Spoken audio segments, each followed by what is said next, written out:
Now, every year during the college football season, there is always a team that has low expectations going into the season that ends up exceeding those expectations and having a Cinderella run of a season. In 2020, that team was Indiana. The year before that, we had Minnesota. And last season, it was Michigan State. Now, not too many people were expecting much out of the Spartans going into the 2021 college football season. Well, Mel Tucker kicked the door down, and this team went 11-2, and they won the Peach Bowl. So, how good is Michigan State football going to be in 2022, year 3 under head coach Mel Tucker? Now, their over-under win total currently is at 7.5 wins. So, Vegas thinks that this program is going to kind of sizzle down a little bit, right? Then you also have to question who's going to be replacing star running back Kenneth Walker. Now, you do have some pretty good candidates there at running back. You hit the transfer portal pretty hard. You have Jarek Broussard, who is a transfer from the University of Colorado. And you have Jalen Berger, who is a transfer from Wisconsin. You also have a pretty good amount of depth at the running back position. Now, are any of these guys going to be able to replicate the success that Kenneth Walker had last year? Maybe not, maybe so. However, you don't really need anybody to have a season that Kenneth Walker had last year, because you do have good depth and you do have a deep enough running back room that you should be able to rotate guys in and still have a lot of productivity on the ground. You also have quarterback Peyton Thorne, who is going into the season as one of the best quarterbacks in the Big Ten, probably the second best quarterback in the Big Ten behind CJ Stroud, in my opinion. At wide receiver, probably going to be another question. You do have Jalen Reed, who's coming back. He is your star wide receiver for this year. He also is one of the best returners in all of college football. Last season, he led the team in receptions, yards, and touchdowns. But the question behind him is who's going to step up and become that wide receiver too with the loss of Jalen Naylor to the NFL. Now you have Trey Mosley, you have Foster, Coleman, and you also have a good amount of true freshmen wide receivers who are going to be able to come in and compete for some early playing time. You have Antonio Gates Jr., who was a 4-star recruit. I was today's years old when I found out that Antonio Gates actually had a son. Didn't really know that. You have Bernard, who also was a 4-star, Jaron Glover, Terrell Henry. So you have a pretty good incoming freshman group of wide receivers. And I am expecting at least one or two of these guys to have a significant impact right away this season. At tight end, you're pretty set there. Your offensive line probably is your biggest concern if you are a Spartans fan, because not only did you lose a good amount of talent, but you also lost a good amount of depth as well. And going into this year, whoever you're going to be rolling with as your starters, there's not going to be a lot of proven experience there. So that unit is a huge question mark. However, they did add some transfers from the transfer portal to help bolster this position. However, I definitely think that it's more than fair to expect this group to have a drop off in play this season. On the defensive side of the ball, your defensive line is probably your deepest and most talented position that you have on this side of the football, okay? Jacob Slade. You also have Jeff P. I'm not going to try to pronounce his last name. I know how to pronounce it. Like, you guys ever had a word that you know how to pronounce it, but it just doesn't roll off the tongue properly? Yeah, this is one of those last names. But you have him, Jeff P., and at linebacker, you have Kel Holiday. So your front seven, I think, is going to be pretty good. The biggest concern probably is going to be cornerback. And I mean, you know that if you are a Michigan State fan, that the pass defense can only go up.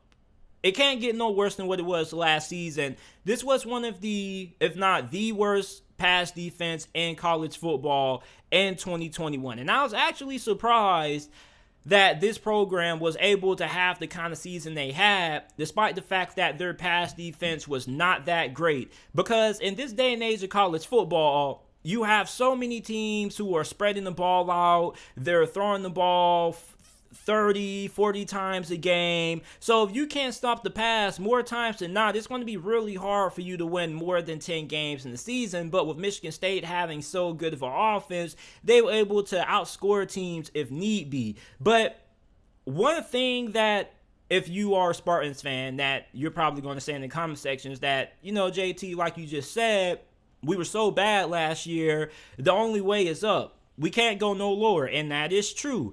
And this group does return a good amount of experience. However, just because you return a lot of experience doesn't always mean improvement, because the guys that he had last year who was starting weren't all that great. So you did bring in Amir Speed from the transfer portal. He is a transfer from the University of Georgia. I'm a big fan of Amir Speed. He hails from the city of Jacksonville. I also hail from the city of Jacksonville, so I have watched Amir Speed throughout high school during his time at Sandalwood when he went to Georgia.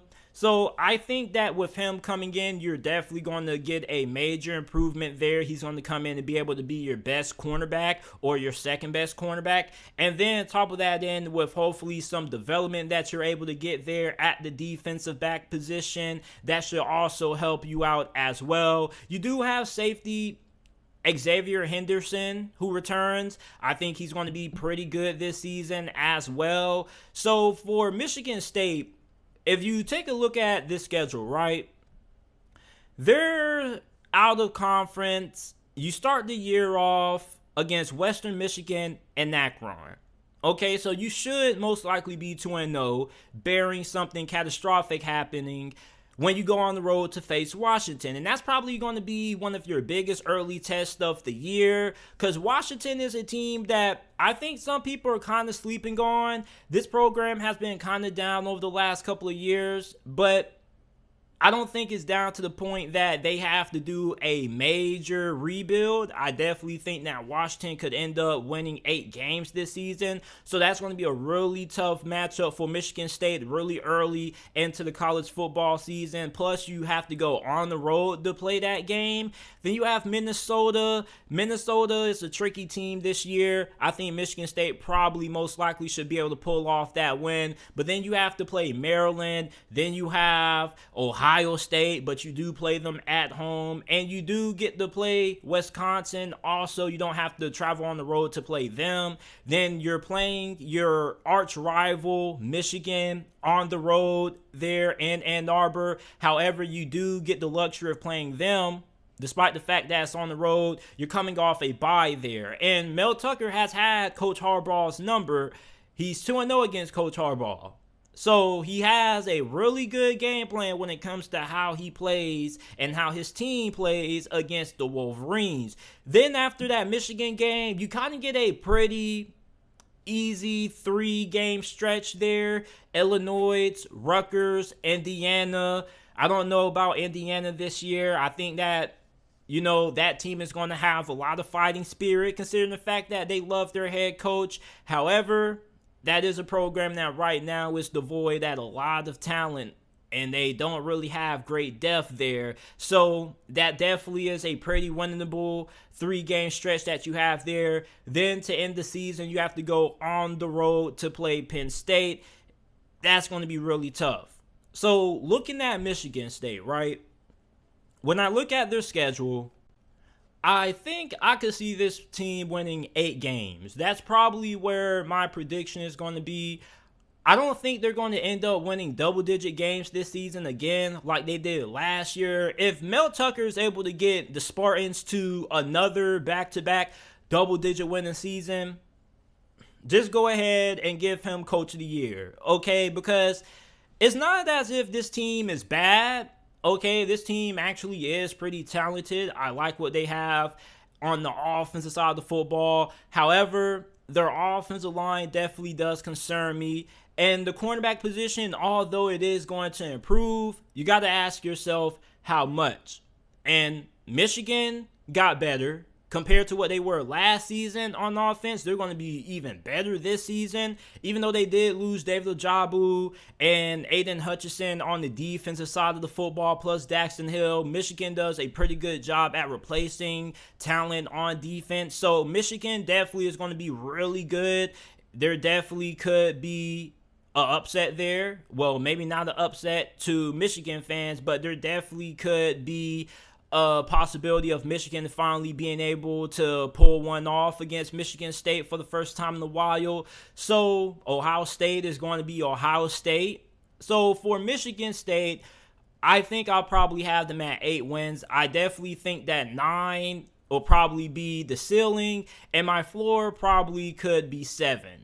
And anything less than 7 kind of would be a surprise to me, just because when you have a quarterback who's pretty talented in Peyton Thorne, normally if you give them a average or above average supporting cast, you should be able to win 7 games at least. And I think with Peyton Thorne having a pretty good group of wide receivers, plus you have a lot of talent and depth at the running back position, I think this offense should be able to have a similar amount of success compared to what they had last year. However, the offense probably won't be as good compared to what they were in 21, simply for the fact that we don't know what we're getting out of the offensive line. And the defense, hopefully the pass rush is very good. That should also help out the secondary as well. So I think that we're going to see Michigan State winning 8 games this season. Definitely going to be a pretty big drop off compared to the 11-win season that they produced in 2021. But I just think that this is a offensive line unit that definitely has a lot to prove. And overall, this is a Michigan State team that is trying to replace some very good players. So 8 wins is my prediction for the Spartans in 2022.